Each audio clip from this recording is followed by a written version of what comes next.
Graça e paz, povo de Deus, aqui é o pastor Cláudio do Ministério Internacional Novo Tempo e eu estou dando início hoje ao projeto do discipulado. Como eu havia prometido para os alunos, eu vou estar dando início ao projeto do discipulado. E hoje é a nossa apresentação, é a introdução ao discipulado. Será uma sequência de aulas, onde eu vou abordar um tema por aula, para a aula não ficar muito extensa.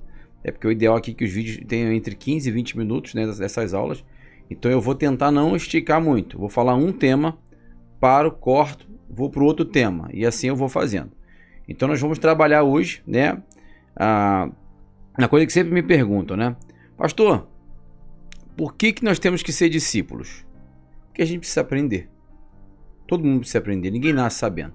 Então a gente precisa ser discípulo para que a gente possa aprender, porque o discípulo é um aluno e o discipulador é um mestre. Então, alguém vai dedicar a sua vida para preparar o outro, para ensinar o outro. Por isso que é tão importante. Quando você for ver, por exemplo, vou dar um exemplo aqui, Você tem Moisés e você tem Josué. Moisés, o discipulador, Josué, o discípulo. Pastor, mas tinha muita gente ali, tinha Arão, tinha outras pessoas ali que Moisés podia discipular. Só que não basta querer.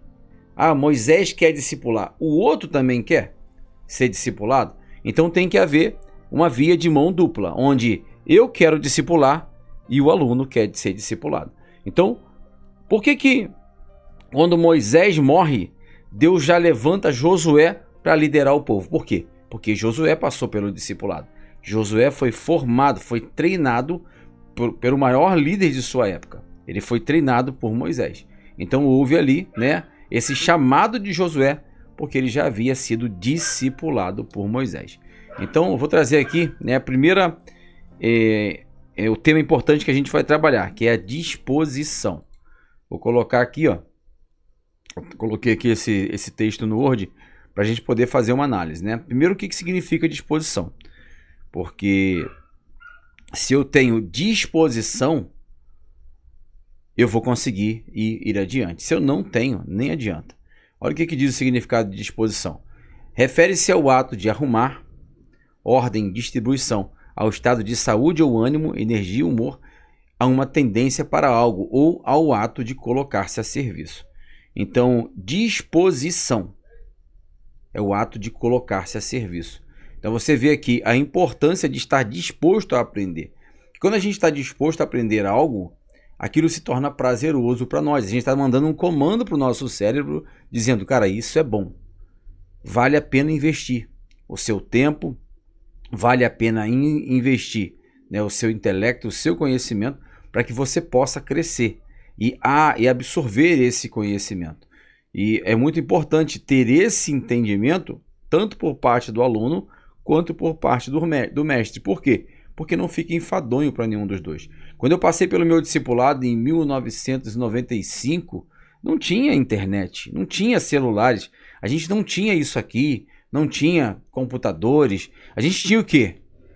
Papel, Bíblia, dicionário bíblico, a gente tinha livros, a gente tinha anotações, a gente tinha alguns vídeos na televisão, e alguns canais que passavam às vezes algum estudo, mas era muito difícil de ver alguma coisa na internet. Até nas locadoras mesmo, para você pegar um documentário, um filme, alguma coisa que fosse cristão, era muito difícil.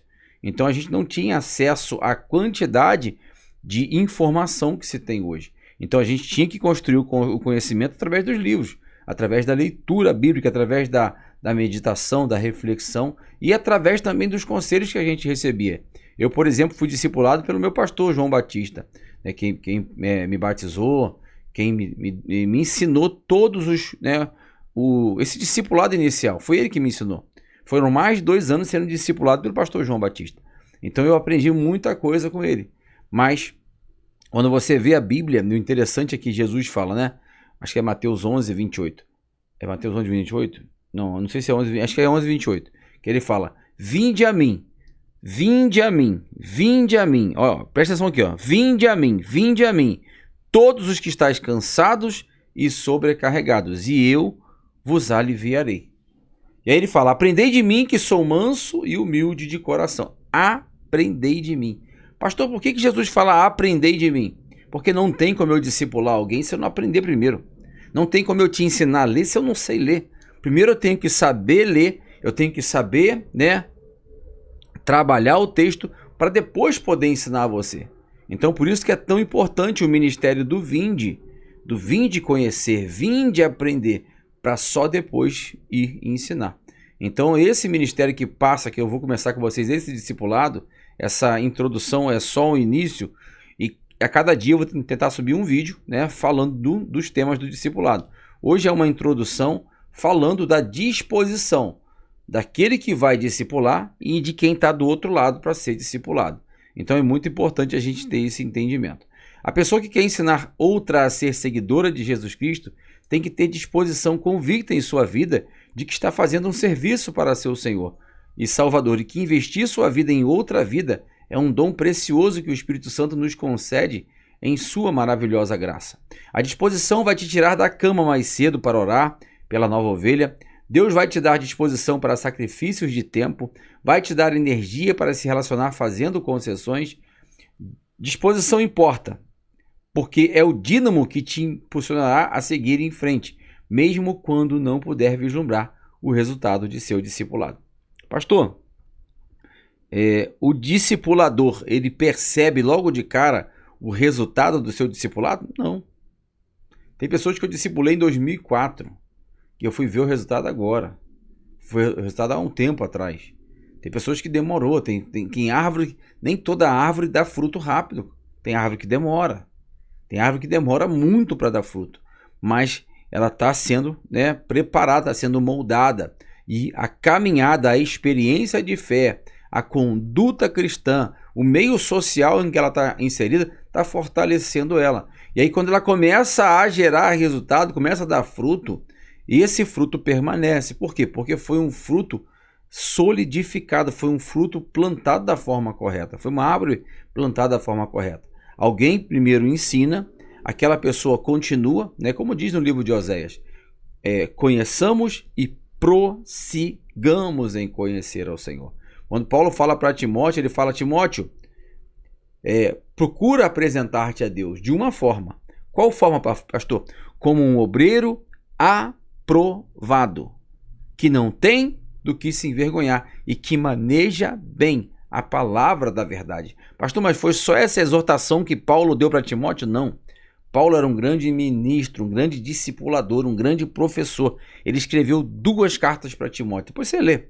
Pega lá 1 Timóteo e 2 Timóteo, as cartas pastorais, que Paulo está instruindo um pastor novo, um pastor que está começando na caminhada e que precisa, é necessário ter esse discipulador, essa pessoa mais experiente, para dizer para ela: não vai por aqui não, aqui é furada, não vai por esse caminho aqui não, aqui é roubada, faz assim. Então, e você vai instruindo, a pessoa vai passando pelo processo e ela vai crescendo na graça e no conhecimento gradativamente, porque um dos trabalhos do discipulador é fazer o que Paulo fala para Timóteo. A palavra é para redarguir, para exortar, para ensinar. Então tem muita coisa para o discipulador passar para o aluno, mas tudo isso passa pelo fato inicial daquele que quer, e a coisa tem que ser de mão dupla. Os dois têm que querer, os dois têm que almejar, os dois têm que buscar esse fortalecimento e esse crescimento. Pastor, mas o discipulador, ele já tem o conhecimento. Por que ele tem que buscar? Sim, porque ele tem que buscar em todo tempo estar fortalecido em Deus. Por quê? Porque os ataques do inimigo vêm contra a alma do discipulador, vêm contra a vida do discipulador. Por quê? Porque ele está sendo uma ferramenta de Deus para levar a palavra, para fortalecer o outro. Então a Bíblia fala em Tiago, se não me engano, Tiago capítulo 3, verso 1, não sejam todos mestres, porque haverá um duro juízo, um juízo muito mais alto sobre quem é mestre, sobre quem é discipulador. Por isso que temos que tomar muito cuidado, primeiro, para não falar heresia, para não ensinar nenhuma heresia, para não ensinar conceitos humanos que vão deturpar ou vão deformar essa pessoa, porque tem muito discipulador que, em vez de reformar, ele deforma. Pastor, deforma. Por quê? Porque ele não traz Bíblia, ele não traz o conceito bíblico. Porque é muito comum o discipulador que não tem experiência, ele levar para o seu discípulo aquilo que ele acha, aquilo que ele pensa, aquilo que ele acredita, e como ele está sendo ali um ponto de influência para aquele discípulo, ele acaba também contaminando o discípulo. Por isso que é tão importante você basear a vida na palavra de Deus. Discípulo, aprenda. Estude você a palavra de Deus. Se o teu discipulador te ensinou algo que você fala, opa, ligou o alerta, estuda, se qualifica, busca informação e ensine para ele. Fala, ó, discipulador, aqui a Bíblia não diz isso, a Bíblia diz isso aqui, ó. Já aconteceu comigo quando eu fui discípulo lá atrás. O discipulador falou, cometeu excessos. Vou citar um exemplo, tá? Mateus capítulo 6. Jesus está ensinando ali, os discípulos de João já aprenderam a orar, e os discípulos de Cristo agora foram em Jesus para pedir a Jesus, né, para ensinar a oração. E aí está tendo ali, né, uma conversa, se não me falha a memória, é isso. Deixa eu ver se foi essa a discussão. Eu não lembro se foi essa, mas eu vou citar essa daqui. Que ele está falando assim, né? Observa ali, ó, os lírios do campo.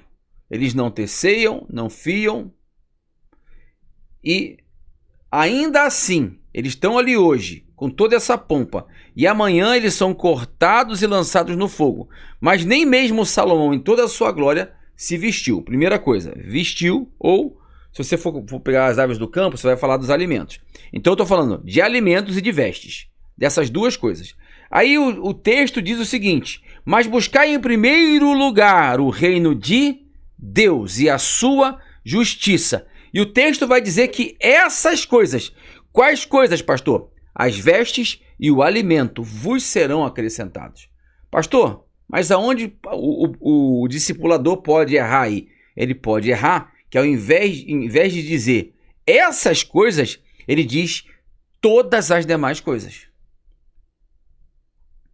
Tu entendeu a diferença? Essas coisas vos serão acrescentadas. As vestes e o alimento. E todas as demais coisas vos serão acrescentadas. É bem diferente. Então, na hora que ele falou isso, professor, posso ler o texto? Ele falou, pode. Por que as pessoas falam todas as demais coisas? Aí, ele explicou que aquilo é um excesso, que as pessoas cometem um excesso. Dentro da língua portuguesa, isso tem nome, é extrapolação. Eles cometem uma extrapolação textual, ou seja, não está no texto, mas o cara que vai fazer a análise textual, a compreensão do texto, ele vem e diz que, cara, eu entendo isso, só que o texto não está dizendo isso. Então, essa extrapolação, eu como discipulador, eu não posso passar para você que é discípulo. Eu tenho que tomar cuidado. E sempre que eu o fizer, eu vou, levantar a mãozinha, ó, asterisco aí. Isso aqui não é o mais certo, não é o mais correto. Então, apaga essa linha aqui e corrige. A gente tem que fazer muito isso na vida, né? A gente tem que ir lá fazer a retificação. A gente tem que retificar ou ratificar quando necessário. A gente tem que ter esse cuidado na hora de fazer a preparação do nosso discípulo. Então aqui, esse primeiro momento, a introdução é para que você possa colocar o seu coração disponível, porque vai vir uma bateria de aulas, uma bateria de questões, e cada questão ela vai amarrar a seguinte. Assim como foi a vida de Moisés e Josué, que na nossa concepção, né, são os dois maiores ensinamentos que a gente tem, Elias e Eliseu, também de discipulador e discípulo. Então a gente vai usar muito isso durante as aulas do discipulado. Então, já salva aí, todos os dias, esse horário eu vou estar colocando um vídeo, para a gente estar crescendo junto na graça e no conhecimento. Amém? Deus abençoe vocês, fiquem todos na paz. Deixa eu voltar aqui, né? Fiquem todos na paz, em nome de Jesus. Até a próxima.